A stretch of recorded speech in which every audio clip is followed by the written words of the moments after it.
विश्वनाथ भगवान की, कुबेरेश्वर महादेव की, महाकाल राजा की, राजराजेश्वर भगवान की, हर हर महादेव, हर हर महादेव, हर हर महादेव, हर। काशी विश्वनाथ ओगरदानी त्रिकालदर्शी कैलाशी अविनाशी भगवान श्री, जिनकी पुनीत पावन शिव महापुराण की कथा संपूर्ण विश्व का कल्याण करने वाली है, संपूर्ण ब्रह्मांड का उद्धार करने वाली है। ऐसी पुनीत पावन शिव महापुराण की कथा परम पूज्य गोलोकवासी एडवोकेट पूज्य श्री बाबूजी रघुवीर सिंह जी यादव, जिनकी स्मृति में ये पुनीत पावन शिव महापुराण की कथा का आयोजन किया गया।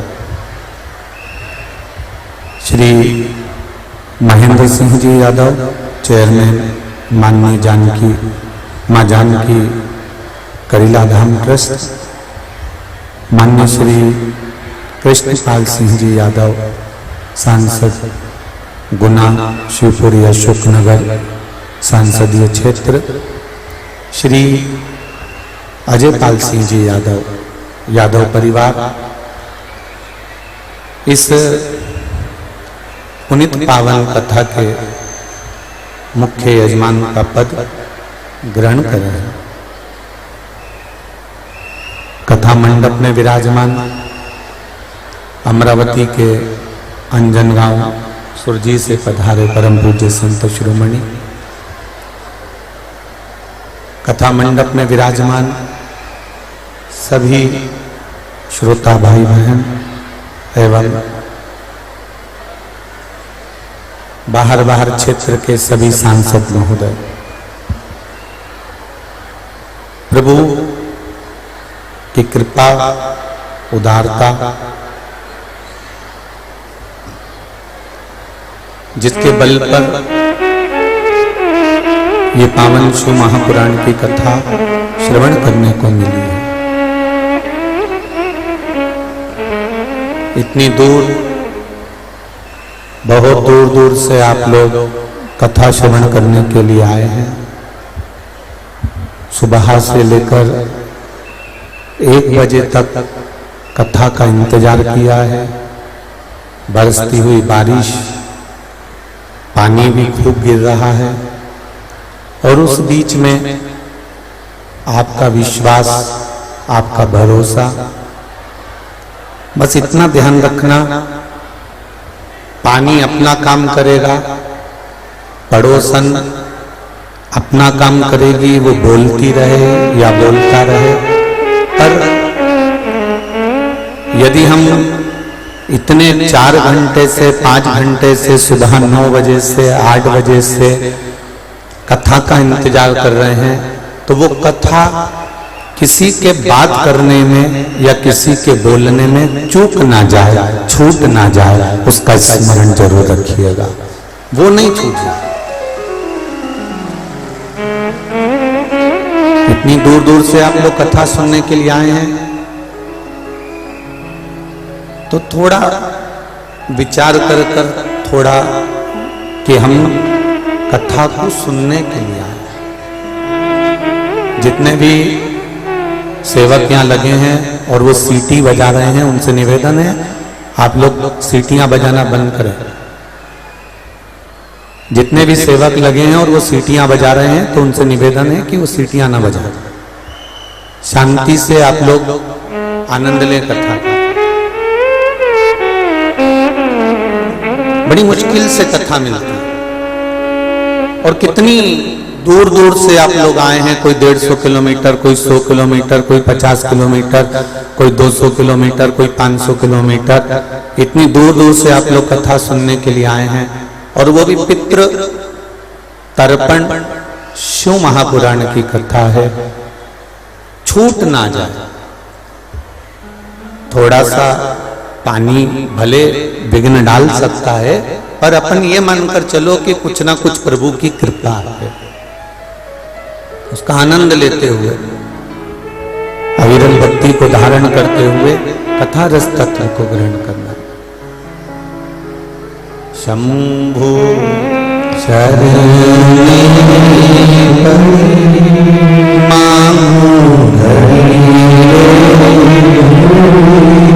दुख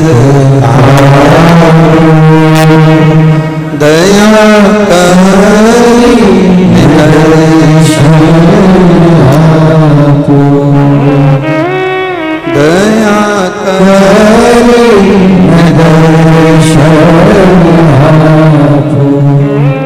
एक बार भगवान कृष्ण के सम्मुख में, भगवान कृष्ण के सामने अर्जुन ने एक प्रश्न कर दिया, और प्रश्न भी कोई साधारण नहीं था महाराज, प्रश्न भी बड़ा भारी था। भगवान कृष्ण के सामने अर्जुन ने प्रश्न किया कि प्रभु आप ध्यान देते हैं और ध्यान नहीं देते, तो इससे संसार के लोगों पर क्या फर्क पड़ता? जरा ध्यान देना। जितने लोग आस्था चैनल पर कथा सुन रहे हैं और फेसबुक यूट्यूब पर सुन रहे हैं, बड़े सावधानी से सुनना तर्पण शिव पुराण।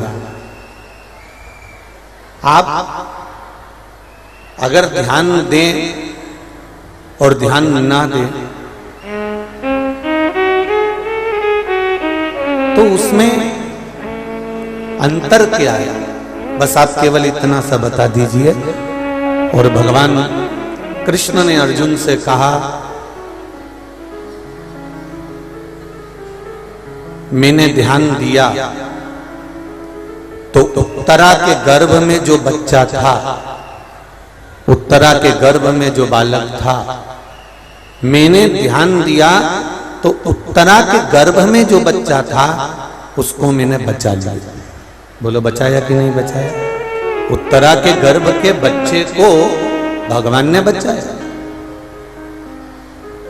भगवान कहते हैं कि मैंने ध्यान दिया तो उत्तरा के गर्भ का बच्चा बच गया, और मैंने ध्यान नहीं दिया क्योंकि अर्जुन तुमने मुझसे कहा था कि मैं मेरे घर के लोगों को संभाल लूंगा, मैं मेरे परिवार को संभाल लूंगा, मैं अपने कुटुंब को संभाल लूंगा, तो मैंने तुम्हारी ओर ध्यान नहीं दिया। तो पलंग पर सोते हुए अर्जुन द्रौपदी के 5 पुत्र मर गए क्योंकि मैं ध्यान नहीं दे पाया।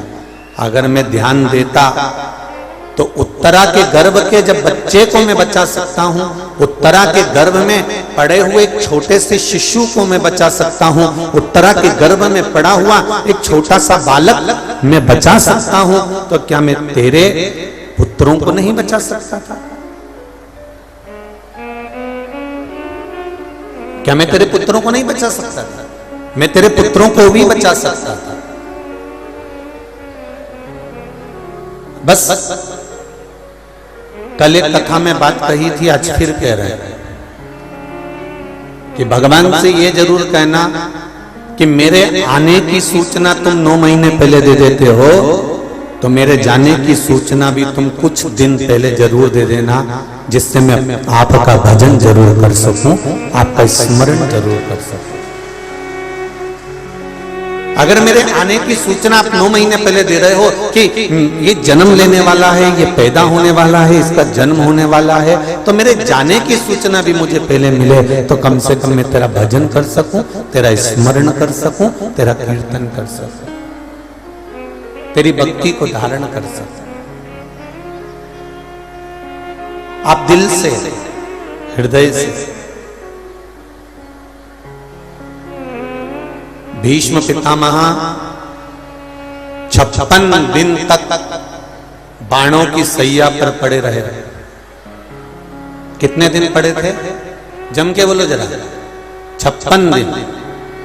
फिर से बोलो एक बार, कितने दिन पड़े थे? 56 दिन तक भीष्म पितामह बाणों की सैया पर पड़े रहे, और रोज मेरा द्वारिका नाथ, रोज मेरे भगवान कृष्ण भीष्म पितामह से मिलने के लिए जाते थे, और पितामह रोज कृष्ण से कहते थे, कन्हैया आज मुझे 42 दिन हो गए, कन्हैया आज मुझे 45 दिन हो गए, कन्हैया आज मुझे 22 दिन हो गए, कन्हैया आज मुझे 12 दिन हो गए। रोज भगवान कृष्ण से भीष्म पितामह कहते हैं कि मुझे रोज ये दिन हो गए हैं, 12 दिन, 11 दिन, 15 दिन, 20 दिन, 30 दिन, 42 दिन, 50 दिन। भीष्म पितामह रोज भगवान कृष्ण से कहते हैं कि मैं इतने दिन मुझे हो गए, मेरे प्राण कब छूटेंगे ये बताओ। तब भगवान कृष्ण कहते हैं, पितामह जब तक तुम्हारे कर्म का भोग पूरा नहीं हो जाता, और तुमने जो दुर्योधन के घर का अन्न खाया है, उस अन्न से जो तुम्हारे शरीर में रक्त चल रहा है, उस अन्न से जो तुम्हारे शरीर में रक्त बनकर घूम रहा है, वो रक्त जब तक पूरा नहीं निकल जाता, तब तक आप मेरी शरण में वापस नहीं आ सकते। ये निश्चित है, आप नहीं पहुंच सकते। मैंने तेरे ही भरोसे ओ बाबा, तेरे ही भरोसे हवा बिच उड़ती जाती, बाबा डोर तो छठी जाती, बोले मेरे पदन शंभो, मेरे पदन हवा बिच उड़ती जाती, बाबा डोर तो छठी जाती। जब तक हमारे कर्म का भोग पूरा नहीं हो जाता, तब तक हम इस संसार सागर से जा नहीं सकते। शिव महापुराण की कथा कहती है, जन्म, मरण और परण। परण मतलब विवाह। जन्म मेरे महादेव के हाथ में है, मृत्यु मेरे महादेव के हाथ में है। देखो एक मृत्यु का एक प्रसंग आया, देखिए, बहुत सुंदर पत्र है, थोड़ा ध्यान से सुनिएगा।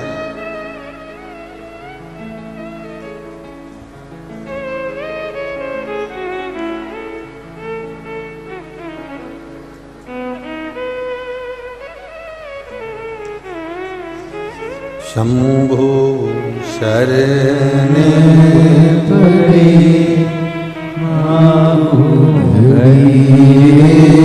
घड़ी दुख गाटो, दया करी दर्शन आपो।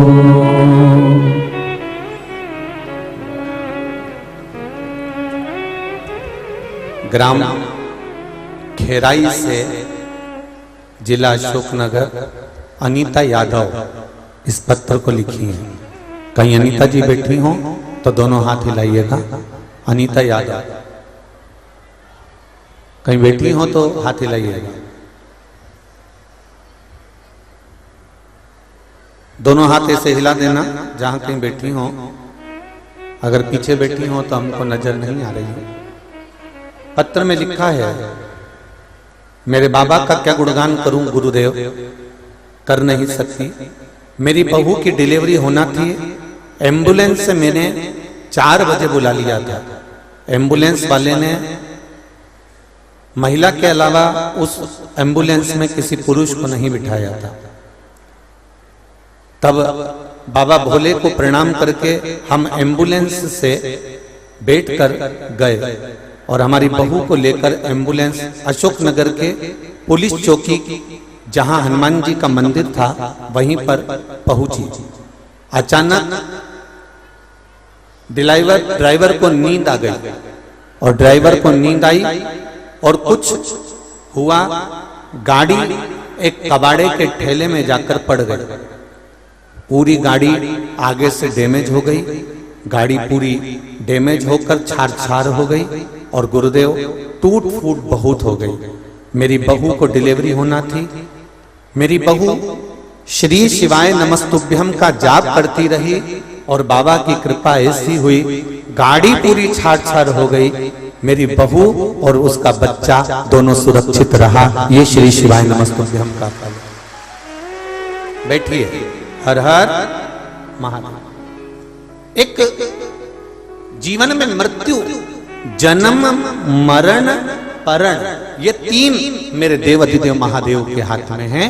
अगर कहीं का विद्वान से विद्वान भी आकर कह देता है कि तुम्हारी मृत्यु इस तारीख की है, हो सकता है वो आगे पीछे हो जाए, पर जब तक मेरा महादेव नहीं छाएगा तब तक नहीं हो सकती। अकाल मृत्यु वो मरे जो काम करे चंडाल का, और काल उसका क्या बिगाड़े जो भक्त हो मां काल का।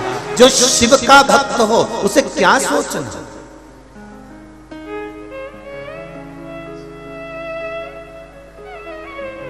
शंकर का भक्त क्या क्या क्या विचार करना।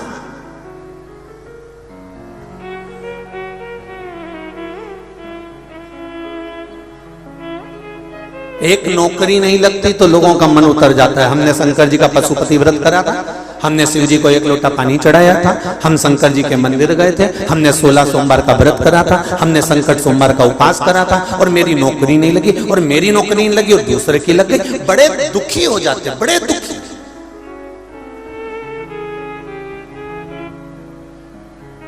और फिर बाद में आकर कहते हैं, गुरु जी भगवान हमारी क्यों नहीं सुनता। आखिर आप कहते हो कि 1 लोटा जल चढ़ाओ और सभी समस्या का हल हो जाता है, तो भगवान मेरी बात क्यों नहीं सुन रहा, मुझे दुख क्यों, मुझे तकलीफ क्यों। तो उसका भी अंदाजा लगा कर बैठो। जब घर में बच्चा जन्म लेता है, घर में अगर बच्चा जन्म लेता है तो 8 दिन 10 दिन भगवान को छूते हो। जम के बोलो जरा, भगवान को छूते हो। बच्चा जन्म लेता है तो हमारे यहाँ सुआ लग जाता है, कोई मरता है तो सूतक लग जाती है कि इतने दिन तक आप भगवान को नहीं छुएंगे, इतने दिन तक आप भगवान को स्पर्श नहीं करेंगे, इतने दिन तक आप अच्छे कार्य नहीं करेंगे। कोई मरा तो सूतक लग गई। घर में बच्चे ने जन्म लिया तो सुआ लग गया कि अब 8 दिन 10 दिन 5 दिन हम भगवान को नहीं छुएंगे, हम भगवान की पूजन नहीं करेंगे। क्यों? क्योंकि हमारे यहाँ बच्चे ने जन्म ले लिया। अगर बच्चा जन्म लेता है तो 8 दिन 10 दिन तक लोग भगवान को नहीं छूते, तो भगवान भी तो यही कहता है कि तेरे भीतर रोज काम, रोज लोभ, रोज वासना, रोज आसक्ति, रोज तृष्णा जन्म लेती है, तो मैं तुझे छूऊं कैसे। और जब तक मैं छूऊंगा नहीं तब तक तेरा कल्याण होगा नहीं। तू अहंकार छोड़ दे, तू क्रोध छोड़ दे, तू लोभ छोड़ दे, तू वासना छोड़ दे, तू तृष्णा छोड़ दे, काम होगा। एक छोटी सी नौकरी नहीं लगती तो मन उतर जाता है। तो इंटरव्यू देने गए और आ गए, मन एक पत्र आया, देखिए पत्र वापिस देखते। अभी ज्यादा पढ़े नहीं है, पूरे यहाँ रखे हो, 2-4 पढ़े हैं, जो पढ़े हैं वो बता रहे।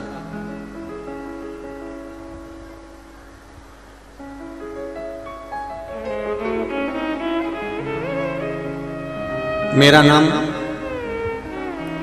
इंजीनियर राजा रघुवंशी है, ग्राम पीमरी, जिला अशोकनगर का निवासी हूं। कहीं बैठे हैं तो हाथ हिलाइएगा, कहीं बैठे हो तो हाथ हिलाइएगा। महाराज राजा रघुवंशी, कहीं बैठे हो तो हाथ। अच्छा, पत्र आप ही लेके आई हैं क्या? दोनों हाथ हिला दीजिए। श्री शिवाय नमस्ते।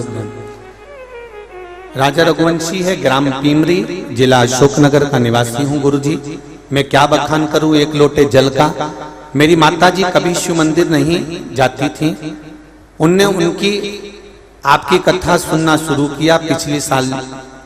वो जवाब आपने अभिषेक करवाया था, हमने बाबा का अभिषेक अपने घर पर किया, विधि विधान से किया, और उसी दिन मेरा जॉब का लेटर बाबा की कृपा से आ गया।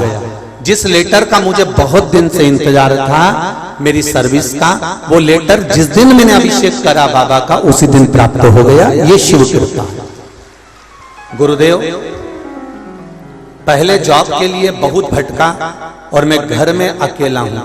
मैं अपनी मम्मी पापा जी को अकेला छोड़कर बाहर नहीं जाना चाहता था। नौकरी मिलने में बहुत परेशानी हो रही थी। बाबा की कृपा से मैं रोज बाबा से विनती करता था, बाबा बहुत दूर जॉब लगा है, अशोकनगर में लग जाए तो अच्छा है।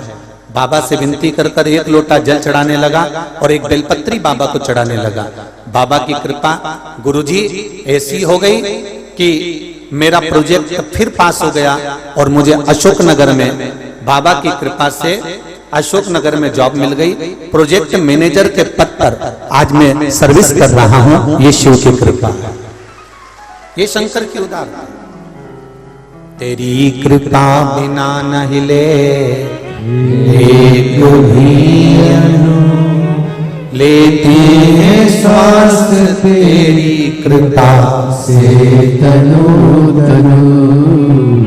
बखान क्या करूं मैं राखों के देता, चपटी परोक में खजाना कुबेर।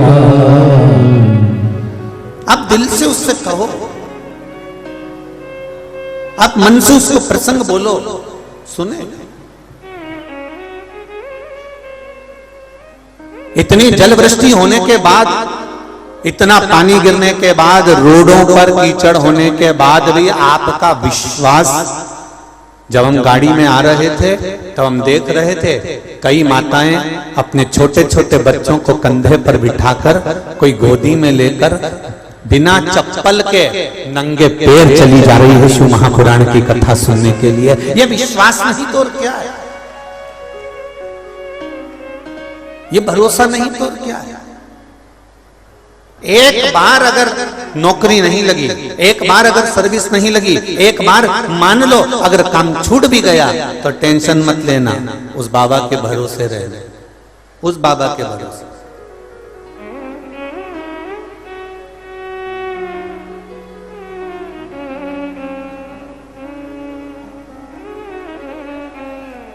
और देखिए, अगर एकांत नौकरी चली भी जाए ना, और ऐसा लगे कि बताओ मेरी नौकरी नहीं लगी और बहुत उदास हो गए, तो उदास मत होना। अगर नौकरी नहीं लगी और बहुत उदास हो गए तो उदास मत होना। अशोकनगर के सांसद महोदय को देख लेना। मैं दिल से कहूंगा, विधानसभा का चुनाव लड़ा और भले उसको बाबा ने जिताया ना जिताया उनके हाथ में, पर थोड़ा सा अगर मन कमजोर भी हुआ होगा तो शिव की भक्ति किसको कहते हैं, उस शंकर के भरोसे रहे तो बाबा ने कहा विधायक नहीं सांसद बना देता हूं। ले ये भक्ति है महाराज। अब अगर सोच के बैठते कि भोलेनाथ तुमने गड़बड़ी कर दी, भोलेनाथ में हमने इतना करा, भोलेनाथ जी हमने रोज अभिषेक करा, भोलेनाथ जी हमने रोज भगवान की आराधना करी, और आपने हमारा ये वाला चुनाव तो हमको जिताना था, तुमने हरा, तो भगवान ने तुम्हारे लिए प्लानिंग थोड़ी ज्यादा करके रखी है। हम परमात्मा से थोड़ा मांगते हैं और भगवान कहता है ले, ये ले जा। पर भगवान से हम ये कहें कि बाबा ऐसी कृपा करना कि जो मेरे हित का हो और जो आपको पसंद हो और जिसमें मेरी जिंदगी का सुख हो और मेरे महादेव की कृपा हो, बस वही कर देना। तो भोलेनाथ अपने हिसाब से कर, मेरा शिव आप जो मांग रहे हो भगवान से कहो कि जो मेरे हित का हो, जो मेरे आनंद का हो, वो मुझे दीजिए। बस शिव महापुराण की कथा और गीता एक ही बात कहती है कि कर्म करने में पीछे मत हटो। आप मेहनत करने में पीछे मत हटो, बहुत करो। एक बार बादलों की हड़ताल हो गई और सारे बादलों ने आपस में मीटिंग कर कर कह दिया कि अब हम नहीं बरसेंगे, इंद्र देवता से हमारी लड़ाई हो गई, 10 वर्ष तक पानी पृथ्वी पर नहीं गिरेगा। ये बादलों ने संकल्प ले लिया।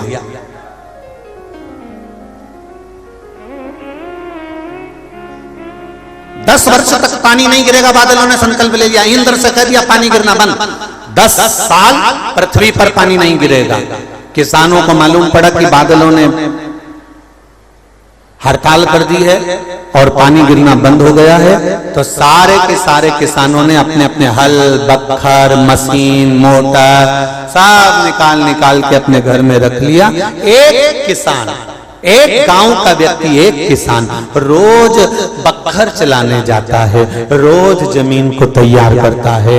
एक बादल वहीं से निकल कर जा रहा था। उस बादल ने उससे पूछा, भाई एक बात बता, जब 10 साल तक पानी नहीं गिरेगा तो तू रोज बखर क्यों चला रहा है? जब 10 साल तक पानी नहीं गिरेगा तो तू रोज हल क्यों चला रहा है? जब 10 साल तक पानी नहीं गिरेगा तो तू ये बीज क्यों बोना चाहता है? इतने में किसान ने कहा, 10 साल में मैं बखर चलाना ना भूल जाऊं, इसलिए मैं रोज बखर चलाता हूं।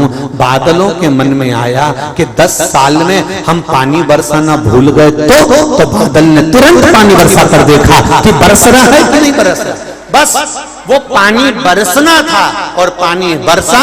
सारे किसान बैठे की बैठे रह गए। जो रोज बखर चला रहा था वो बीज बोकर फसल लेकर चला। ये तैयारी फसल की पूरी रखो, पूरी। जब बरसे तब बीज बो दो, जब बरसे तब पूरी तैयारी रखी। भजन करते रहो। कल कथा में कहा था, खाते समय बत्ती सी याद आएगी, पढ़ते समय जम के बोलो जरा, अच्छी जम के बोलो, यहां तक आवाज आना चाहिए। पढ़ते समय चश्मा याद आएगा और मरते समय मेरा महादेव याद आएगा कि वो था। कथा हो रही थी, अशोक नगर में चल रही थी। अरे सांसद महोदय कराए, यादव परिवार कराया और मैं जा नहीं सका। तब महादेव याद आएगा कि मैंने छोड़ दी उस कथा को, मैंने छोड़ दिया उस भजन को, मैंने छोड़ दिया उस मंत्र स्मरण को, मैंने छोड़ दिया उस मौके को। अरे मैं तो जाने के लिए तैयार बैठी थी पर पानी आने लगा। तो भगवान ने भी कहा, मिट्टी की तो नहीं बनी थी, चामड़े का शरीर दिया था, गीली हो जाती बस। अरे मेरा तो बहुत मन था कथा में जाने का, पर भीड़ इतनी भीड़। अरे भीड़ का आनंद लेना हो, कभी सत्संग भजन का आनंद लेना हो, तो हमने कल भी कहा था कि रात्रि के समय अशोकनगर वालों के तो भाग जगह हैं, कभी रात को आकर यहाँ का माहौल देखेंगे। और जो भजन कल हमारे श्री कृष्णपाल जी यादव सांसद जी के असिस्टेंट ने रात्रि को जब ये कथा सुनी कि रात को यहाँ भजन कीर्तन होता, उसने कहा अपन चले ही सरे आज महाराज का विचार करें कि यहाँ होता क्या। तो वो रात को 12:30 पौने 1 बजे आए और 12:30 पौने 1 बजे आके उनने वीडियो बनाई।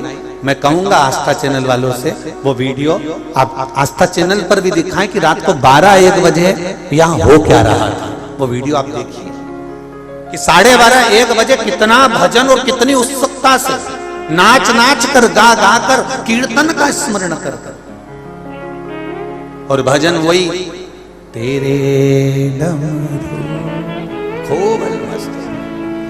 ये रात्रि को 12 बजे 1 बजे 2 बजे 3 बजे 3:30 बजे आप जितनी बजे आएंगे, यहाँ शिव महापुराण में जितने भक्त आए हैं वो किसी ना किसी रूप में भगवान के भजन को गाते ही मिलेंगे, स्मरण करते ही मिलेंगे, क्योंकि ये मौका फिर आना नहीं, बड़ी मुश्किल से मिला, बड़ी मुश्किल।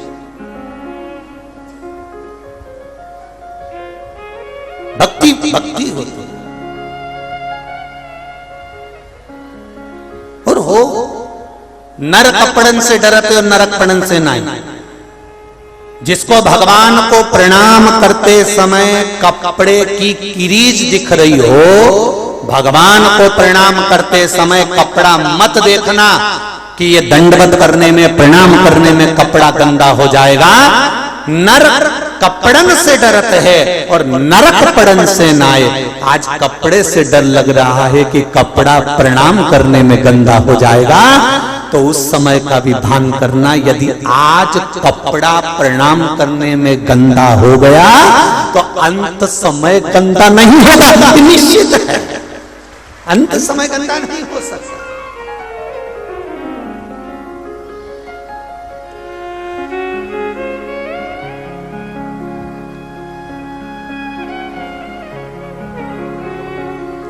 बच्चा छोटा रहता है ना, छोटे बच्चे की गंदगी मम्मी पापा साफ कर देते हैं, पर कोई बड़ा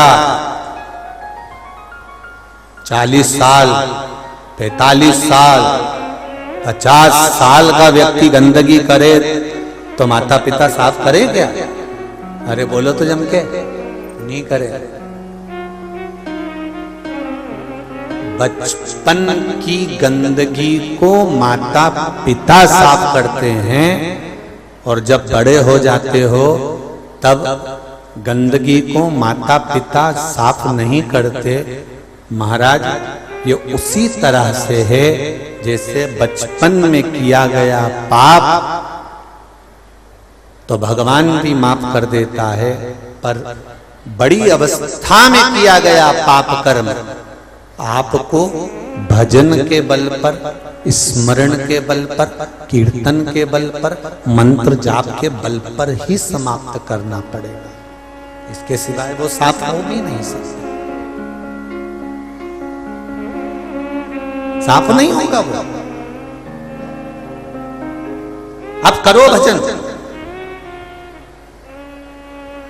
कई लोग कहते हैं महाराज जी हमने भजन किया, हमने कीर्तन किया, हमने मंत्र करा, हमने 1 लोटा जल चढ़ाया, हमने पशुपति व्रत करा, हमारा यह काम नहीं हुआ। उसके पीछे कारण क्या है? कहीं सुआ तो नहीं लगा? तुम रोज क्रोध को जन्म तो नहीं देते? तुम रोज अहंकार को जन्म तो नहीं देते? तुम रोज वासना को जन्म तो नहीं देते? तुम रोज लोभ और तृष्णा को जन्म तो नहीं देते? रोज तुम्हारे यहाँ पर सुआ लग रहा है क्योंकि रोज तुम्हारे यहाँ क्रोध का जन्म हो रहा है। तो भगवान कैसे छुए तुमको?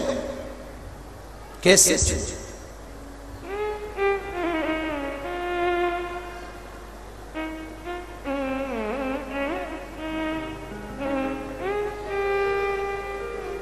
दक्ष प्रजापति को ब्रह्मा जी ने अपने हृदय से प्रकट किया।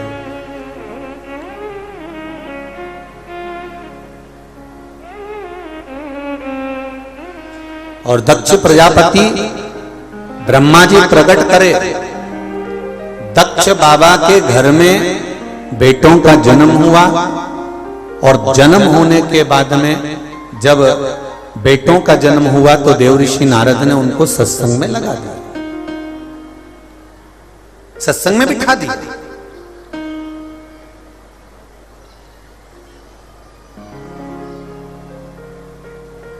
अब जरा विचार करिएगा, देवर्षि नारद ने दक्ष प्रजापति के पुत्रों को सत्संग में बिठा दिया, ले जाकर लगा दिया। अब वो सत्संग में बैठ गए, सत्संग में लग गए। अब वो चिंता मुक्त हो गए, अब उनको चिंता नहीं है।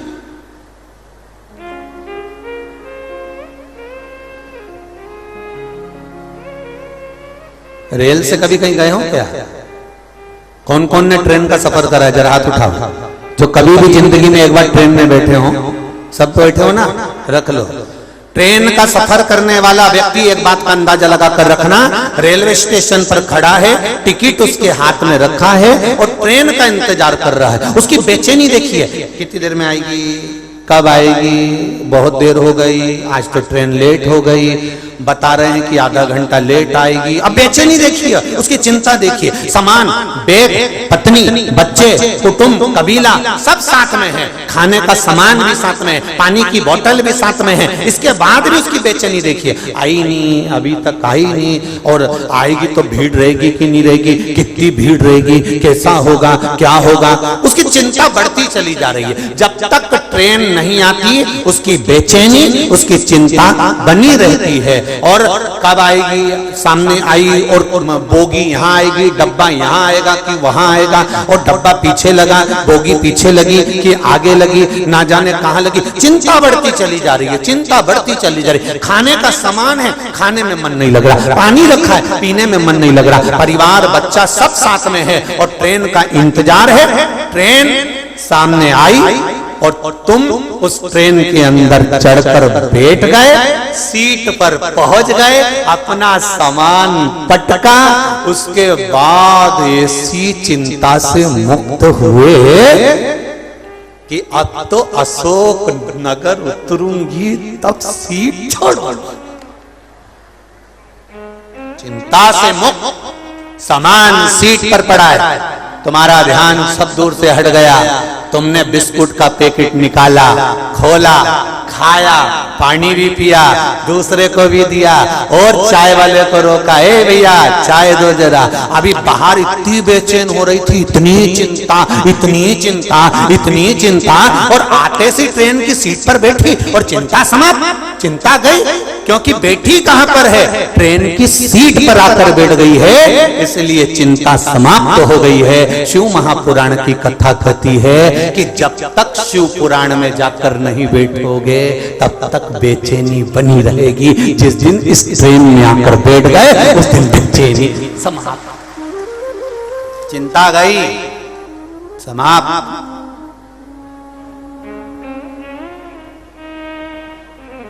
एक बार भगवान की कथा में, एक बार इस भक्ति की कथा में, एक बार शिव महापुराण की ट्रेन में, एक बार भगवान की भक्ति में आकर बैठो, चिंता से मुक्त हो जाओ, चिंता छूट जाएगी।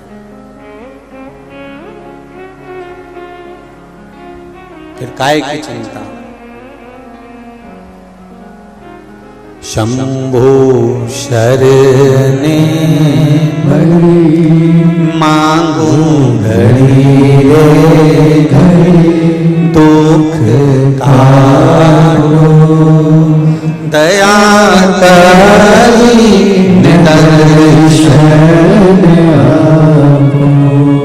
तब चिंता से मुक्त हो जाओगे आप। परमात्मा के द्वार, परमात्मा की भक्ति में, परमात्मा के आनंद में जाकर बैठो तो सही।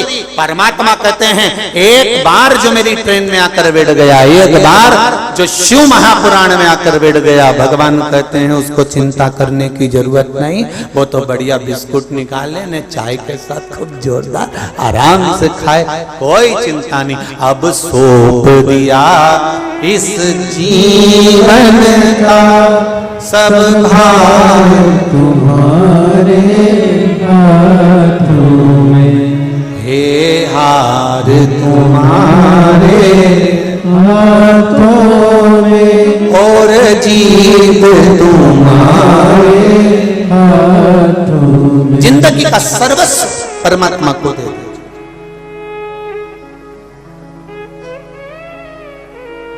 एक भोला कैलाश में और एक भोला मेरे विश्वास में है, ये निश्चित है।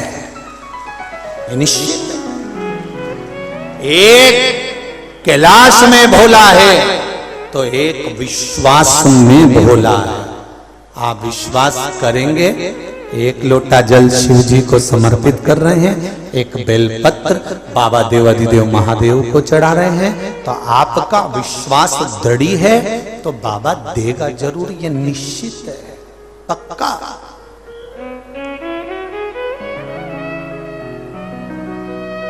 वो देगा। और अगर विश्वास नहीं है, भरोसा नहीं है, होता है। पंडित जी हमारे यहाँ पर, यहीं के पंडित जी से मतलब नहीं है, हमारे पंडितों से भी मतलब, और सारी दुनिया के जितने पंडित जी हैं, जब भी पूजन कराने बिठाते हैं, हाथ में चावल, जल, खुला पैसा, बोलो बोलो सही है कि गलत है, सुपारी दे के क्या बोलते हैं, भगवान का ध्यान करो। बोलो, बोलते कि नहीं बोलते? अरे बोलो तो रे अशोकनगर वालों, जी जी हाँ, सही है कि गलत है? भगवान का ध्यान करो। अच्छा, केवल भगवान के लिए क्यों बोला जाता है कि भगवान का ध्यान करो? कभी नहीं बोलते कि अपनी लुगाई का ध्यान करो। और अगर भले वो बोल रहे हैं भगवान का ध्यान करो, अगर लुगाई का बोलो, पत्नी का बोलो कि पत्नी का ध्यान करो, बिना बोले भी ध्यान पत्नी में चला जाता। बिना हाथ में चावल और जल लिए ध्यान पत्नी में जा रहा है, बिना चावल और जल लिए ध्यान बच्चों में जा रहा है, बिना चावल और जल के ध्यान घर में जा रहा है, बिना चावल और जल के ध्यान सब दूर जा रहा है। पर भगवान के टाइम पर ही बोला जाता है कि भगवान का ध्यान करो, क्योंकि पंडित जी को भी मालूम है इसका ध्यान सब दूर जाएगा पर भगवान पर नहीं जाएगा, इसलिए कहा कि भगवान का ध्यान लगाओ। परिवार के लिए कभी नहीं कहना पड़ता कि परिवार में, कई माताएं कहती हैं हमारा मन कथा में नहीं लगता, तो हमारा मन कहीं नहीं लगता, हमारा मन तो कथा में बिल्कुल नहीं लगता। तो हमने कहा बच्चों में लगता, बिल्कुल, और हमने कहा हस्बैंड में,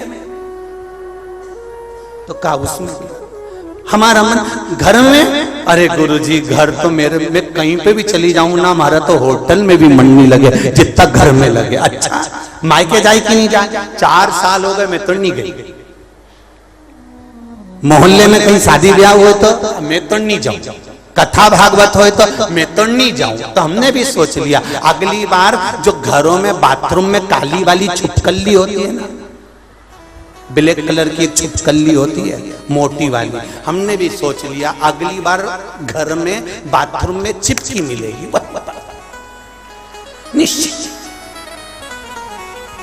अरे ना राम नाम लीनो, अरे तूने भरी जवानी में तो डूब के मर जा रे चुल्लू भर पानी में, तो डूब के मर जा रे चुल्लू भर पानी में। जब भगवान का नाम ही नहीं लिया, संसार में आए, मनुष्य की देह मिली, 83,99,999 योनियां निकालने के बाद पशुओं की, ना जाने कीट की, पतंगे की, झुंगूर की, जुआ की, कितनी योनियां निकली। उस योनियों से निकलने के बाद मनुष्य की योनि 84,00,000वें नंबर की योनि मिली, और उसको भी तुम उपयोग नहीं कर सके। उसमें भी दिन भर चुपचाप से खाने में लगे रहे।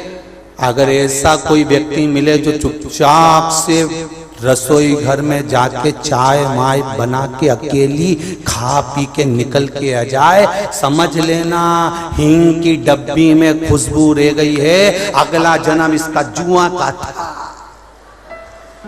इसलिए ये चुपचाप घुस के और निपटा के आ गया, पक्का हींग की डब्बी में खुशबू रह गई। जो जरा जरा सी बात में चिल्ला के दौड़े, समझ लेना जरा जरा सी बात में चिल्ला के दौड़े, समझ जा अपनी कॉलोनी का कुत्ता है, मर के अब आया है, धाड़ जरा सा कोई ने बोला चिल्लाना, भाग भाग, कोई जरा जरा सी बात में क्रोध करे, गुस्सा करे, समझ जा उसी समय में जरा सी बात में क्रोध आए, जरा सी बात में गुस्सा आए, समझ लेना अगले जन्म में सांप था, बस बीन बजी और तैयार हो गया। समझ जा, ये हींग की डब्बी की खुशबुएं सारी इस शरीर में रहती हैं, तो इनसे पहचान बनती है कि तुम अगले जन्म में कौन थे, अगले जन्म में थे कौन। और जो भगवान की भक्ति में लगा रहे, भगवान के भजन में डूबा रहे, समझ लेना अगला जन्म गौ माता का था। चुप रहता, भजन करता, कीर्तन करता, स्मरण करता, मंत्र जाप करता, इसकी खुशबू अलग ही है, इसका आनंद अलग ही है, इसका सुख अलग है, इसका आनंद अलग, इसका आनंद अलग ही है, इसकी खुशबू अलग है। महाराज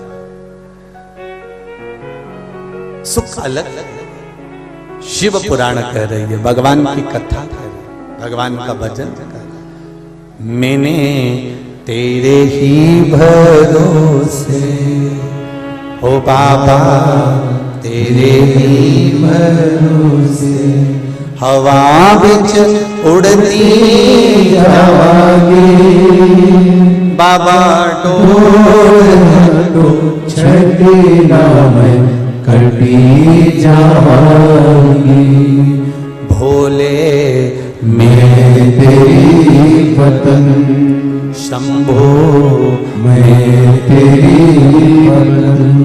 महाराज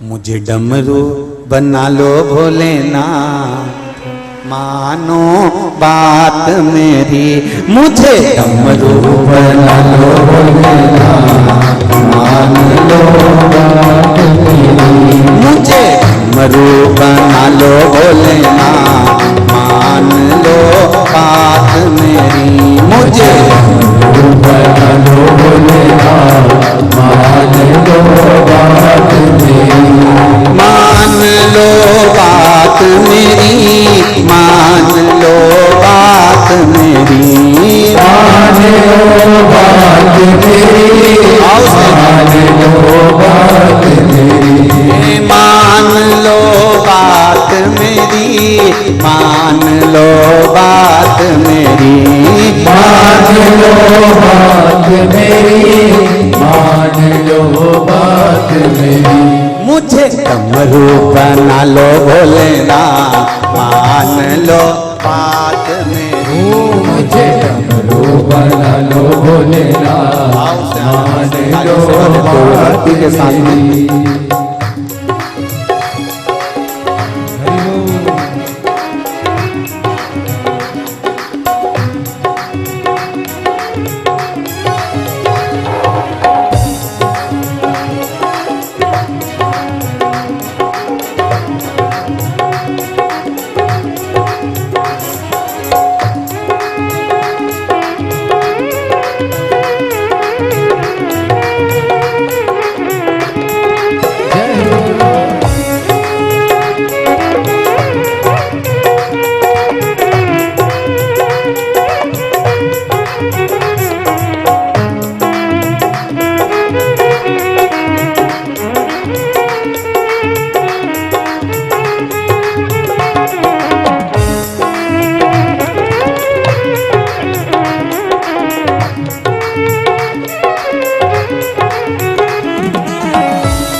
आएंगे मिलने राम जी, जब आएंगे मिलने राम जी, हो जब आएंगे मिलने मुरारी, जब आएंगे मिलने मुरारी, संग में होगी राधा प्यारी, संग में होगी राधा प्यारी। ओ जब आएंगे मिलने मुरारी, जब आएंगे मिलने मुरारी, संग में होगी राधा प्यारी, संग में होगी राधा प्यारी। मेरी उनसे भी होगी मुलाकात, मान लो बात मेरी, मेरी से भी होगी मुलाकात, मान लो बात मेरी, मान लो बात मेरी, मान लो बात मेरी, मान लो बात मेरी, मान लो बात मेरी, मान लो बात मेरी, मान लो बात मेरी, मान लो बात मेरी, मान लो बात मेरी।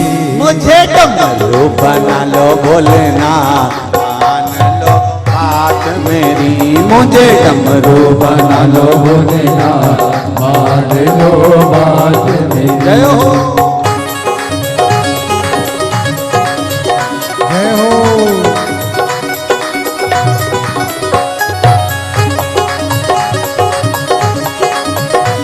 हर भोले।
कैलाश पे जिस दिन राम जी पधारे, कैलाश पे राम जी पधारे, जब आएंगे राम जी हमारे, जब आएंगे राम जी हमारे, संग में होगी सीता प्यारी, संग में होगी सीता प्यारी। मेरी उनसे भी होगी मुलाकात, मान लो बात मेरी, मेरी उनसे भी होगी मुलाकात, मान लो बात मेरी। मुझे डमरू बना लो भोलेना, मान लो बात मेरी, मुझे डमरू बना लो भोलेनाथ, मान लो बात मेरी।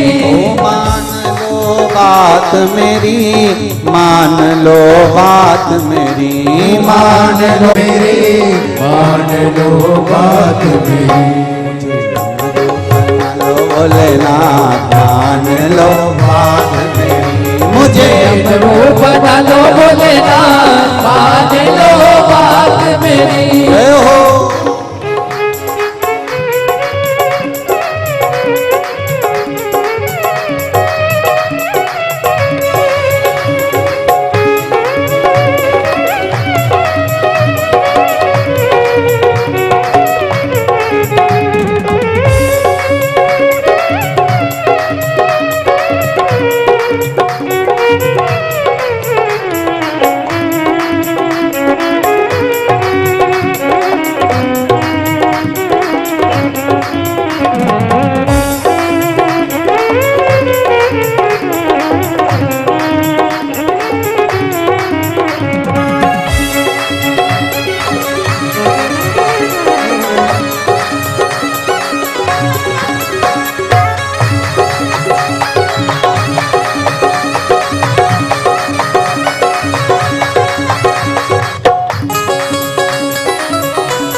जब आएंगे मिलने मुरारी, ओ जब आएंगे मिलने मुरारी, जब आएंगे मिलने मुरारी, संग में होगी राधा प्यारी, संग में होगी राधा प्यारी, संग में होगी राधा प्यारी, संग में होगी राधा प्यारी, मेरी उनसे भी होगी मुलाकात, मान लो बात मेरी, मेरी मुझसे भी होगी मुलाकात, मान लो बात मेरी, मुझे कमरू बना लो भोलेनाथ, मान लो बात मेरी, मुझे डमरू बना लो भोलेनाथ, मान लो बात मेरी, मान लो बात मेरी, मान लो बात मेरी, मान लो बात मेरी, मान लो बात मेरी, मान लो बात मेरी, मान लो बात मेरी, मान लो बात मेरी, मान लो बात मेरी, बना लो भोलेनाथ, मान लो बात मेरी, मुझे डमरू बना लो भोलेनाथ, मान लो बात मेरी, मुझे डमरू बना लो भोलेनाथ, मान लो बात मेरी, मुझे डमरू बना लो भोलेनाथ, मान लो बात मेरी, मान लो बात मेरी, मान लो बात मेरी, मान लो बात मेरी, मान लो बात मेरी, मान लो बात मेरी, मान लो बात मेरी, हर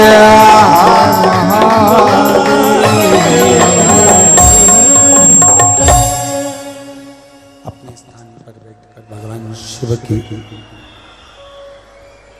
शिव महापुराण का मूल मंत्र का स्मरण, भगवान शिव से प्रार्थना कि मेरे मन के मनोरथ को, मेरे मन के भावों को आप पूर्ण करिए। सभी पितृपक्ष की जो तर्पण शिव महापुराण की कथा चल रही है, जितने लोग आस्था चैनल पर, जितने लोग फेसबुक यूट्यूब पर सुन रहे हैं, हाथ में चावल का दाना लेकर या बेलपत्र लेकर या आसन लगाकर या बिना आसन के, बिना चावल के दाने के, बिना बेलपत्र के श्रवण कर रहे हैं, तो अपने हृदय से बाबा को विनय कर कर कि मेरे मन का भाव ये है, पितृदेव श्रीमद ये शिव महापुराण की कथा श्रवण कर रहे हैं, ये कार्य सफल करना। सब मंत्रों का स्मरण करेंगे। श्री शिवाय नमस्तुभ्यं, श्री शिवाय नमस्तुभ्यं, श्री शिवाय नमस्तुभ्यं, श्री शिवाय नमस्तुभ्यं, श्री शिवाय नमस्तुभ्यं। भोला सब दुख काटो मार, ओ भोला सब दुख काटो मार। शिव शंकर जपूं तेरी माला,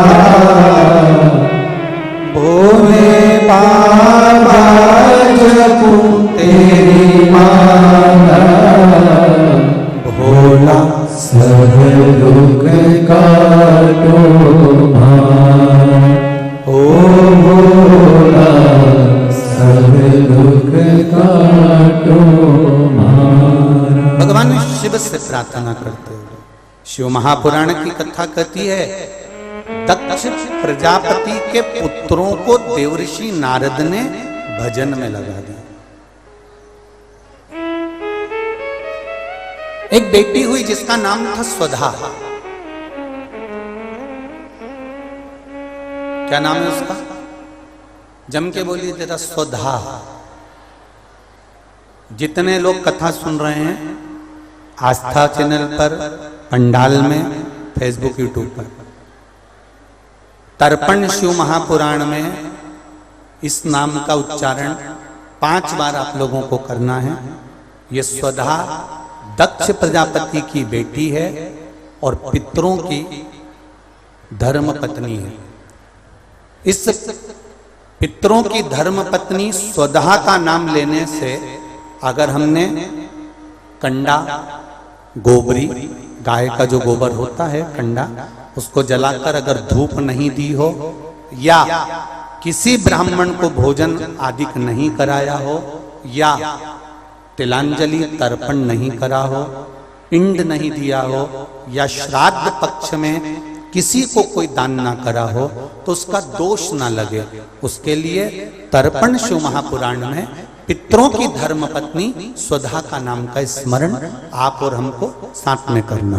सभी लोग एक साथ में बोलेंगे, स्वधा स्वधा स्वधा स्वधा स्वधा। बस ये 5 बार जो उच्चारण आपने पितरों की धर्मपत्नी स्वधा का करा है,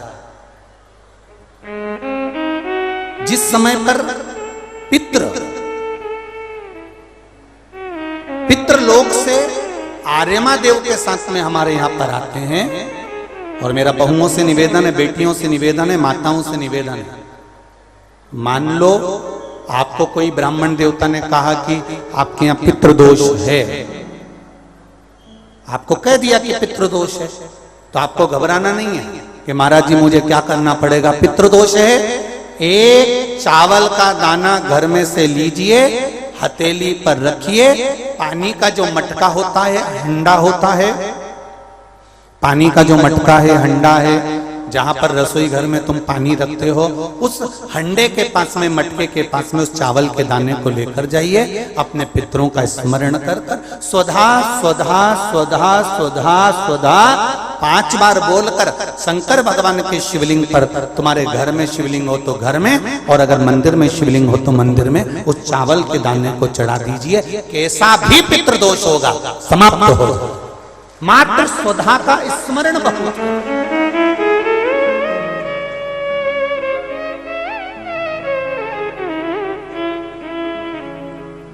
हम तो उनसे भी कहेंगे जिनका बार बार एक्सीडेंट होता हो,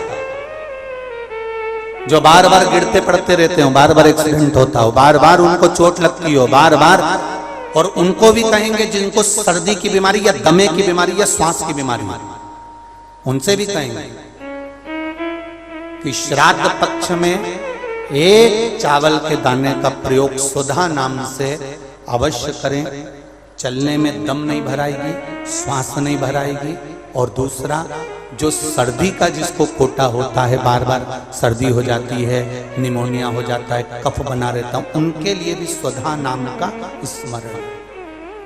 महाराज स्वधा नाम का स्मरण। दक्ष प्रजापति के घर में बेटी का जन्म हुआ जिसका नाम था स्वधा। स्वधा का जन्म लेते ही स्वधा श्वेत वस्त्र को धारण करते थे।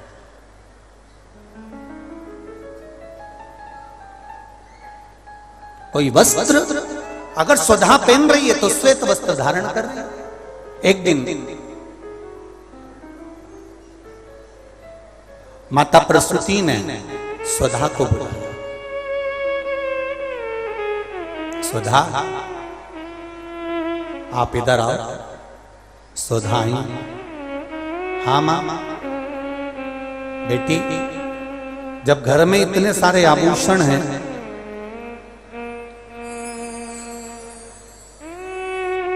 और घर में इतने सारे आभूषण जब रखे हुए हैं तो तुम उन आभूषणों को धारण क्यों नहीं करते? उन आभूषणों को क्यों नहीं पहनते? घर में इतने सारे वस्त्र रखे हैं तो तुम उन वस्त्रों को धारण क्यों नहीं करते?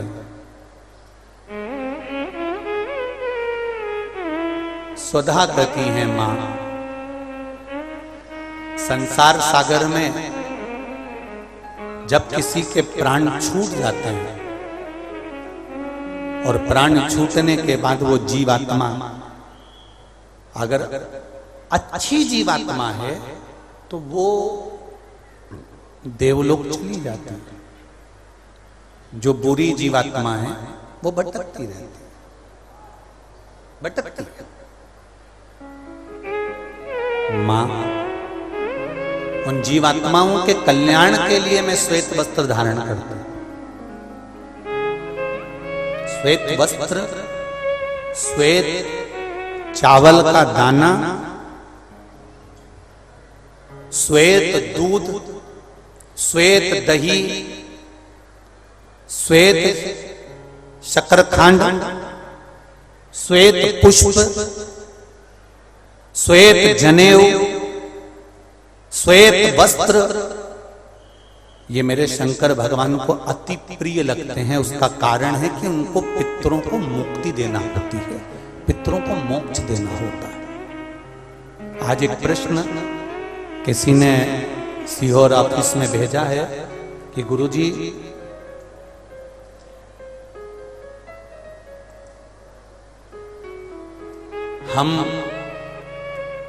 हमको श्राद्ध पक्ष में हम जो ब्राह्मण को भोजन कराते हैं या हम किसी को भोजन कराते हैं तो वो हमारी जीवात्मा को क्या वो मिलता है?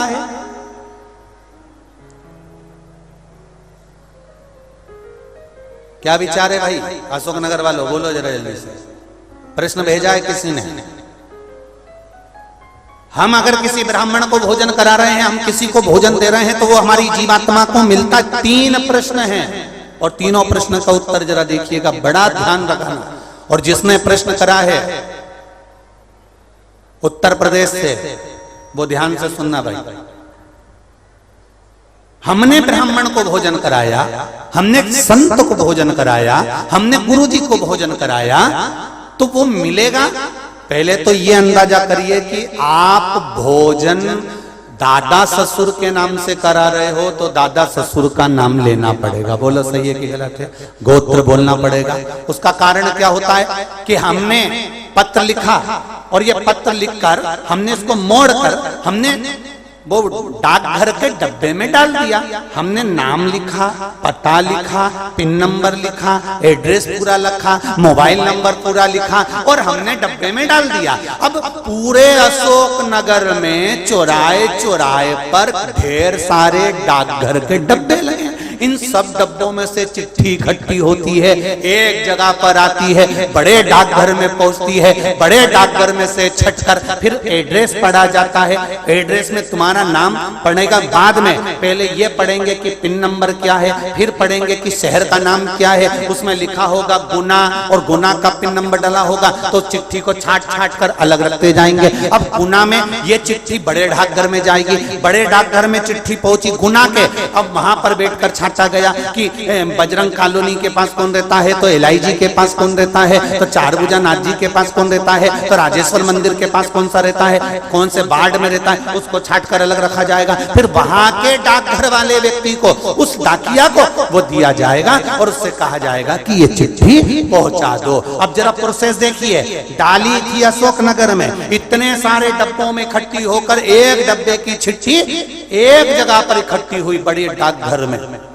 वहां से इकट्ठी होकर फिर दूसरे डाकघर में गई, वहां से फिर धीरे धीरे डिवाइड होती चली गई। उसी तरह तुम्हारी लिखी हुई डाकघर की चिट्ठी जब वहां तक मुंबई पूना तक जा रही है और सही जगह नाम और एड्रेस है तो सही जगह पहुंच रही है। उसी तरह अगर श्राद्ध पक्ष में तुमने ब्राह्मण को भोजन कराया है, नाम और गोत्र लेकर कराया है, तो वो उस तक पहुंचता ही है, ये निश्चित है, उस तक पहुंचेगा। फिर दूसरा प्रश्न किया उसने, गुरुजी से पूछ के बताना कि गुरुजी तो कथा में कहते हैं कि मनुष्य की योनि छूटने के बाद फिर कौन सी योनि मिलती है किसको मालूम। ये गुरुजी ने कथा में कहा, तो हम भी नहीं कह रहे झूठ की हमने कथा में नहीं किया, हमने कहा। तो उसने प्रश्न करा, अगर वो दूसरी योनि में होगा तो तुमने जो भोजन दिया हो सकता है वो सांप बन गया, चींटी बन गया, झिंगूर बन गया, शेर बन गया, तो वो खीर पूरी खाएगा क्या? और पंडित जी को तो खीर पूरी खिलाने का बोलते हैं। फिर जब वो दूसरी योनि में पहुंच गया तो उसको खीर पूरी कैसे मिली, पंडित जी से, गुरु जी से पूछ के बताओ। तो हमारा निवेदन है, जब हम यहां से रुपया अमेरिका भेजते हैं तो वहां हमारा इंडियन पैसा नहीं होता, वहां डॉलर में चेंज हो जाता है। उसी तरह खीर पूरी भी डॉलर में चेंज हो जाती है, जैसा वो खाएगा वैसा उसे मिल जाएगा। जब भारत की करेंसी, भारत का पैसा यहां से डाला आपने अमेरिका, तो अमेरिका में बदल गया, आपने ऑस्ट्रेलिया डाला वहां में बदल गया, आपने कहीं डाला नेपाल ले गए तो नेपाल की करेंसी में बदल गया। जब यहाँ का रुपया वहां पहुंचकर वहां के रुपये में चेंज हो जाता है, तो हमने जो खीर पूरी ब्राह्मण को दी है और तुम्हारे यहाँ का वो जीव सांप बना कि झिंगुर बना कि शेर बना कि गीदड़ बना, उसको उस रूप में जो वो खाता होगा उस रूप में मिल जाता। डॉलर चेंज, यहाँ की खीर पूरी चेंज, वहां जाते से।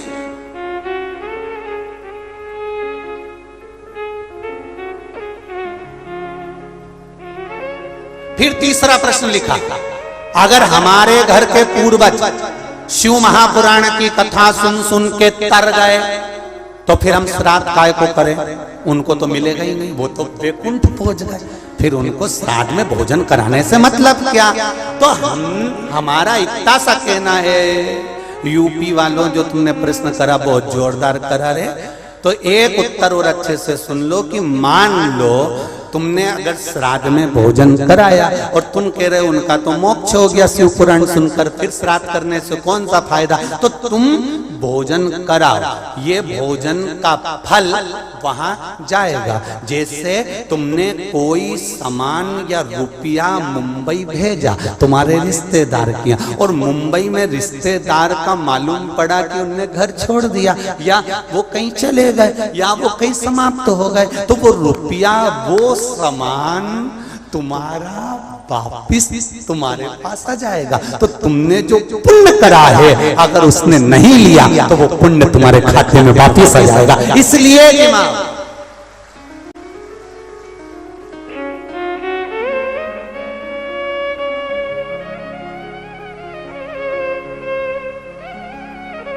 पुण्य करो, सत्कर्म करो और कथा का स्मरण। बड़े बड़े किस्मत वाले हैं अशोकनगर वालों, बहुत बहुत किस्मत वाले हो, घर जाके नजर उतरवा लेना राई नोन से। इतनी जोरदार किस्मत पाए हो कि तर्पण शिव महापुराण की कथा, और कोई साधारण जगह पर नहीं, राजराजेश्वर की भूमि पर श्रवण कर रहे हो, कोई साधारण जगह नहीं। बाबा देवादिदेव महादेव राजेश्वर भगवान की भूमि पर श्रवण कर रहे हो, किस्मत वाले हो, तर्पण शिव महापुराण की कथा सुन रहे हो। और आज कथा का कौन सा दिन है? चौथा। कितने दिन बचे? 25 को समापन, अमावस्या, खीर पूरी खाओ और दूसरे दिन से फरियाल की तैयारी में लग जाओ।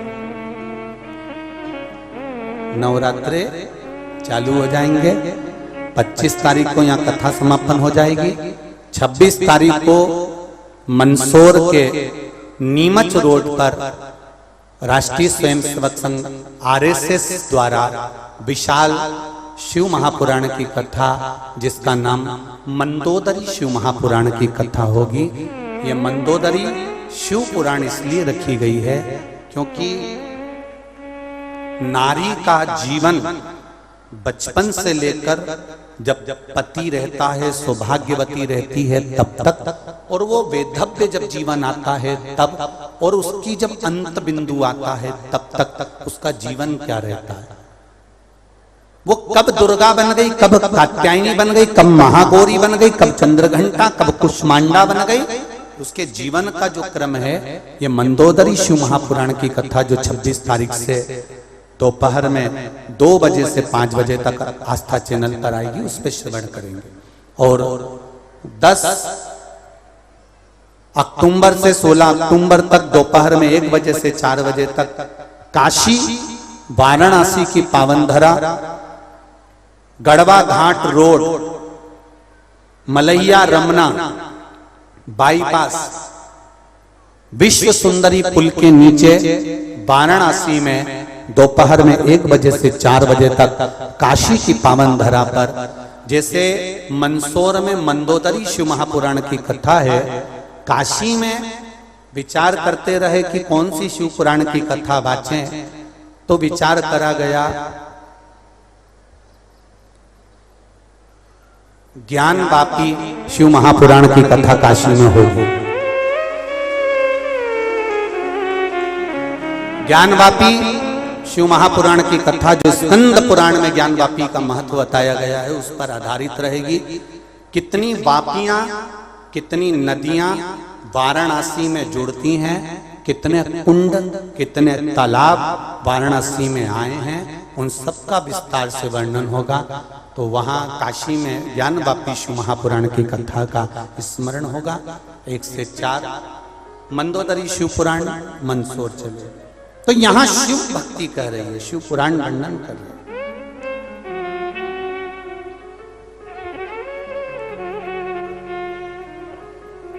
स्वधा अपनी माता से कर रही है, मां मेरे श्वेत वस्त्र से मैं जीवों का कल्याण कर। तो जो प्रश्न करने वाले हैं उनको स्मरण हो कि श्राद्ध में भोजन कराना कितना जरूरी है।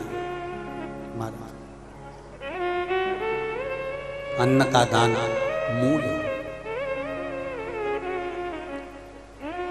फिर एक बार साथ में 5 बार स्वधा का नाम का स्मरण। जितने आस्था चैनल पर बैठे हैं, जितने फेसबुक यूट्यूब पर सुन रहे हैं, सब साथ में बोलेंगे स्वधा स्वधा स्वधा स्वधा स्वधा। ये शिव भक्ति की मूल है।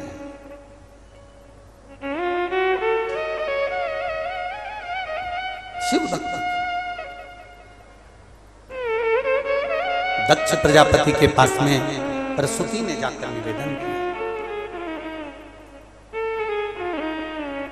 माता प्रसूति ने कहा अपने पति से, अपने स्वामी से, स्वामी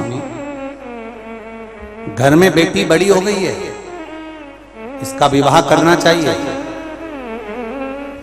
और स्वधा का विवाह किससे करें? क्योंकि दिन भर तप मुद्रा में रहती है, दिन भर शांति से बैठकर भगवान शिव की भक्ति में डूबी रहती है। इसका विवाह किससे किया गया?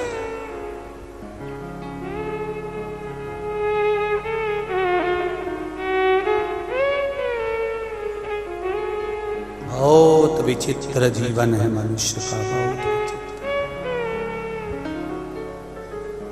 जिस माता पिता की पूरी लाइफ बच्चे की जिंदगी बनाने में निकल जाती है। किसी माता को देखो, किसी पिता को देखो, और आपका भी विवाह होगा, आपकी भी शादी होगी, आप भी माता पिता बनेंगे। एक माता पिता की पूरी जिंदगी, पूरी लाइफ बच्चों की जिंदगी, बच्चों की लाइफ बनाने में निकल जाती है। और वो ही बच्चे अपने मोबाइल के स्टेटस पे लगाते हैं, माय वाइफ माय लाइफ, मेरी वाइफ ही मेरी लाइफ। तो विचार करो उस माता पिता को कितना दुख होता होगा जिनने अपनी पूरी लाइफ तेरे लिए लगा दी, पूरी जिंदगी तुझको तेरी लाइफ बनाने में लगा दी, और तुम लिख रहे हो my wife is my life, मेरी पत्नी ही मेरी लाइफ है, जिंदगी।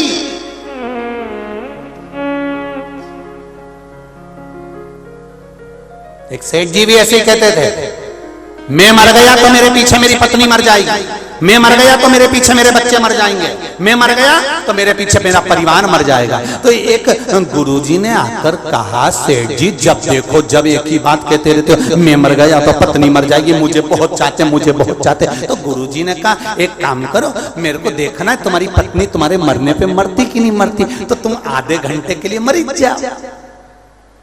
तो उन्होंने कहा गुरुजी ऐसे कोई मरता है क्या? तो गुरुजी ने कहा नहीं ऐसे नहीं मरता, बस ऐसा पानी पीते पीते लुढ़क जाना, मैं डॉक्टर से कहलवा दूंगा कि तू मर गया। मुझे तो देखना है तेरी पत्नी और तेरे बच्चे तेरे पीछे कितने मरते हैं, बस वो देख। अरे गुरुजी अगर मुझे कुछ हो गया, मेरी पत्नी और बच्चे मर गए तो जवाबदारी किसकी होगी? गुरुजी बोले मेरी जवाबदारी होगी, तू तो लुढ़क ले, पानी पीने लुढ़क जा।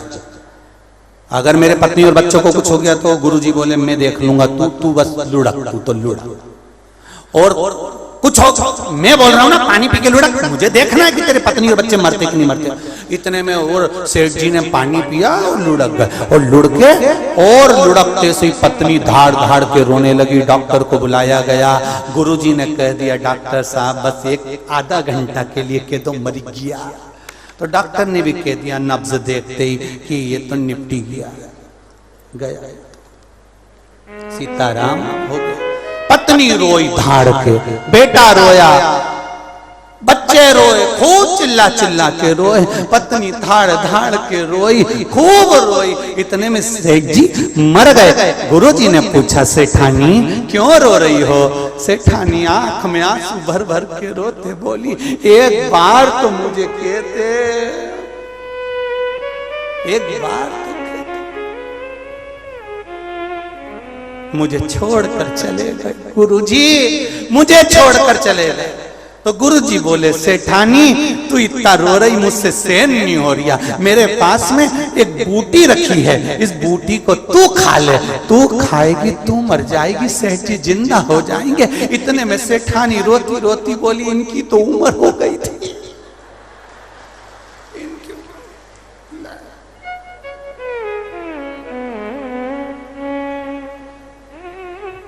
सेठ जी को आया गुस्सा, उठने ही वाले थे, गुरुजी ने चिमटा फोड़ दिया, चुपचाप पड़े रहे, हिलना ही मत, बिल्कुल पड़े रहे। छोरा रो रहा था बेटा तू क्यों रो रहा है? पिताजी ने बताया भी नहीं कि किससे कितना लेना था और मर गए। ले ये बूटी तू खा ले, तू खाएगा तू मर जाएगा, तेरा पिता जिंदा हो जाएगा। छोरा रोते रोते बोला पिताजी परसों कह रहे थे कि अब दुकान तुझे ही संभालना, सारी प्रॉपर्टी तेरी। छोटा सा बच्चा रो रहा था, तू क्यों रो रहा है? मेरा दादाजी मर गया। तो मर गया तो अब मुझे कुरकुरा कौन दिलाएगा,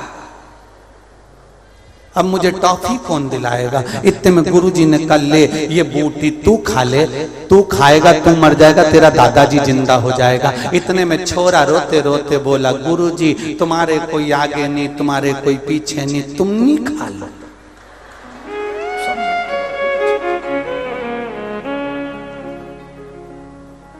सब गुरुजी को खिलाने में लगे। अरे वावारी दुनिया मतलब की दुनिया में किसी का कोई नहीं। श्री राम के संग हजारों सखा वनवास हुआ तब कोई नहीं। वावारी दुनिया मतलब की दुनिया में किसी का कोई नहीं। कौन किसका है? केवल सब लुटेरे बैठे हैं, सब मरते ही तुम्हारी अर्थी निकली और इन्होंने तुम्हारी चादर गोदड़ी कपड़े सब बाहर, जम के बोलो जरा, जम के बाहर फेंके। छोटा बच्चा पूछेगा मम्मी कपड़े क्यों फेंक रहे हो? बेटा दादाजी के हैं वो मर गए। मम्मी तो चद्दर क्यों फेंक रही हो? दादाजी के हैं वो मर गए। ये गोदड़ी क्यों फेंक रही हो? दादाजी के वो मर गए। तो छोटा सा बच्चा कहेगा मम्मी वो गले की चेन निकाली थी वो भी तो फेंक दो। तो मम्मी चुपचाप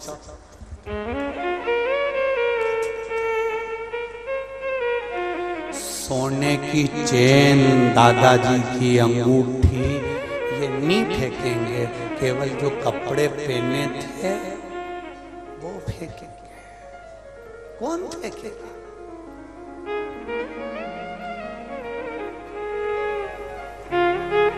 सावधान हो जाओ अशोक नगर वालों, जितने साथ में रह रहे सब चोटे हैं,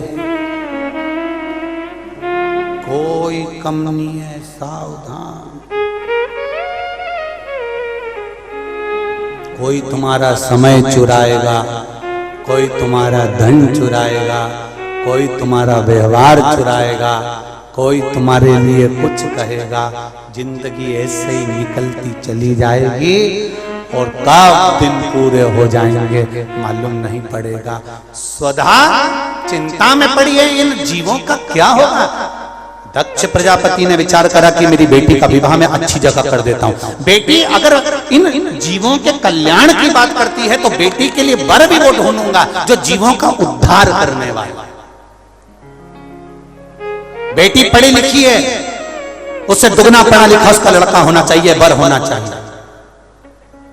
बेटी ज्ञानवान है, उससे दुगना ज्ञानवान उसका वर होना चाहिए। माता सीता ने 4 वर्ष की अवस्था में धनुष को उठाया था उल्टे हाथ से, तो जनक जी ने संकल्प ले लिया था कि सीता का विवाह उसी से करूंगा जो धनुष को उठाएगा, चढ़ाएगा, तोड़ देगा। राम जी ने धनुष को उठाया, चढ़ाया, तोड़ दिया तो सीता जी के मन में भाव उत्पन्न हो गया, पिताजी मेरे लिए धनुष यज्ञ क्यों रखा? तो जनक जी ने कहा कि तूने उल्टे हाथ से धनुष को उठाया था 4 वर्ष की आयु में, तो तेरा पति वो होना चाहिए जो इस धनुष को तोड़ दे। तो जाने विद्वान है बेटी तो उससे दुगना विद्वान उसका पति होना चाहिए। दुगना विद्वान। खूब पढ़ाओ बेटियों को, खूब पढ़ाओ बेटों को, विद्या में कोई कमी मत छोड़ो।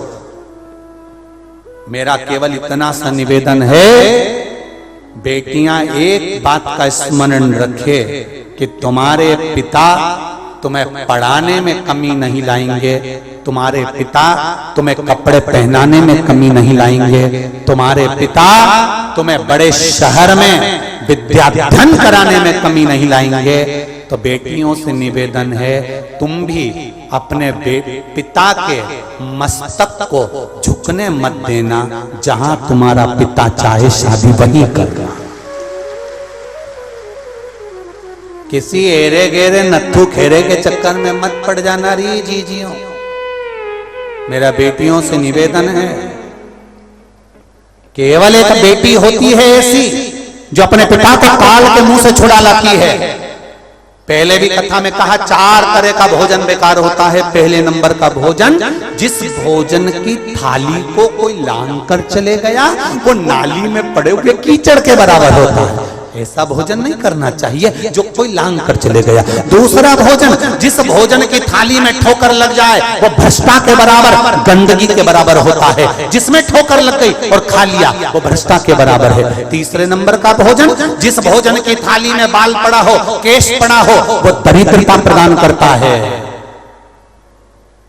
और चौथे नंबर का भोजन, पति और पत्नी एक ही थाली में साथ बैठकर भोजन कर रहे हो तो वो मदिरा के बराबर होता है। ये 4 तरह का भोजन होता है। सनातन हिंदू धर्म में रीति है, पति के भोजन करने के बाद पत्नी उसी थाली में अगर भोजन करती है तो पति की अकाल मौत का स्मरण नहीं होता और नारी का अखंड सौभाग्य होता है और 4 धाम के प्रसाद के बराबर वो महाप्रसाद होता है। पति के जीवने के बाद पत्नी अगर उसी थाली में भोजन कर रही है तो, और हमारा निवेदन है पति की थाली में अगर भोजन नहीं करना है तो निवेदन है एक थाली में भोजन साथ बैठकर मत करो, 2 थाली लगा लो, अलग अलग लगा लो। साथ बैठ के भोजन करते हो मना नहीं है, आप आराम से करो, पर एक थाली में दोनों साथ बैठकर खाते हैं तो वो मदिरा के तुल्य होता है। तुम देखना बफेट में जब पति पत्नी एक ही थाली में खाते हैं ना तो घर के बड़े भी खड़े रहते हैं तो इनको शुद्ध नहीं रहता, क्योंकि मदिरा के नशे में रहते हैं। स्नेह का प्यार का नशा ऐसा होता है, आग लगन दोपट तो चरो, आओ।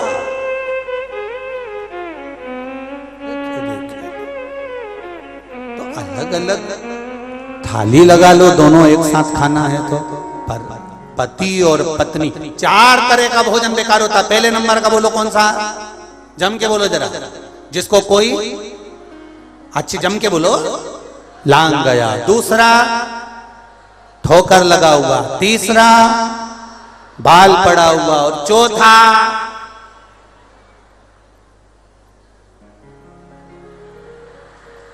कितनी चतुर चतुर बैठी है रे राम, गजब की जगदम्बा है रे राम जी। चौथे तरह का भोजन है, पति पत्नी एक थाली में भोजन ना करें। और एक बात और स्मरण में रहे, पिता की थाली में बेटी जब तक कुंवारी रहे अपने पापा के साथ, अपने पिता के साथ, अपने बाबुल के साथ बैठकर रोज रोटी खाए, उस बाप की अकाल मौत नहीं होती है, बड़ा रोग नहीं आता, बीमारी नहीं आती। बेटी काल का हरण कर लेती। मेरा निवेदन है, अगर बेटियां आपकी बाहर पढ़ने गई हैं, थोड़ा प्रेशर बढ़ा, बेटियां बाहर पढ़ने के लिए गई हैं, और बेटी अगर बाहर पढ़ने के लिए गई है और पढ़कर अगर आई है, तो उसको कहना बेटा पापा के साथ भोजन कर, पिता के साथ भोजन कर। क्यों? अगर कहीं से कोई काल आ भी रहा होगा ना, तो बेटी अगर बाप के साथ बैठकर भोजन करती है, जब तक वो कुंवारी रहती है, तो पिता का सारा काल बेटी के मात्र ग्रास करने से ही समाप्त हो जाता है। वो बेटियां होती, बेटी साधारण नहीं है। मेरा बेटियों से निवेदन रहा है, पहले भी आज भी कहूंगा,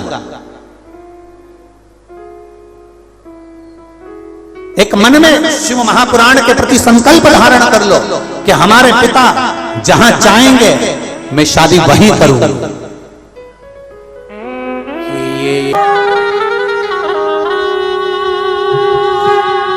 जय शिव ओंकारा भोले भज शिव ओंकारा, ब्रह्मा विष्णु सदा शिव, भोले भोलेनाथ महाशिव, हरे राधे रारा, ओ हरे हरे हरे महादेव। हे कानन चतुरानन पंचानन राजे, भोले पंचानन राजे। शासन गरुड़ासन, शासन गरुड़ासन, वाहन साजे, ओ हरे हरे महादेव। दो भुज चार चतुर भुज, 10 भुज अति सोहे, बोले 10 भुज अति सोहे। तीनों रूप निरखता, बोले जी का रूप निरखता, त्रिभुवन जन मोहे, ओ हरे हरे हरे महादेव। लक्ष्मणा वनमाला, मुनि माला धारे, बोले मुनि माला धारे। त्रिपुरारी कलसारे, पुरारी कलसारे, वरमाला धारे, ओ हरे हरे हरे महादेव। सैतांबर पीतांबर, बागांबर आगे, बोले बागांबर आगे। सत्कादिक करुणादिक, सत्कादिक ब्रह्मादिक, भूतादिक संगे, ओ हर हर हर महादेव। कर के मादिक मंडल, चक्र शूल धरता, बोले चक्र शूल धरता। जग करता जग हरता, जग करता जग हरता, जग पालन करता, ओ हर हर हर महादेव। ब्रह्मा विष्णु सदा शिव जानती अविवेका बोले जानते अविवेका ऋण अक्षर के मध्य अक्षर के मध्य तीनों का हर हर हर महादेव काशी में विश्वनाथ विराजे नदी में बचाने बोले नदी ब्रह्मचारी निधि उठी दर्शन पावक भोग लगावत माथे बाने हर हर हर महादेव त्रिगुणी स्वामी जी की आरती जो कोई नर गावे बोले जो कोई नर गावे बेति शिवानंद स्वामी जपत हरा हर स्वामी सुख संपत्ति पावे ओ हर हर हर महादेव जय शिव ओंकारा बोले भज शिव ओंकारा शिव पार्वती का प्यारा शिव ऊपर जलधारा शिव ओढ़े मृगशाला बोले भाग पियन माला बोले तीन नयन माला बोले एक नयन माला बोले भागन प्रतिपाला बोले मैं कोयम प्यासा ब्रह्मा विष्णु सदा शिव बोले बोले नाथ महाशिव हरिदास धारा हर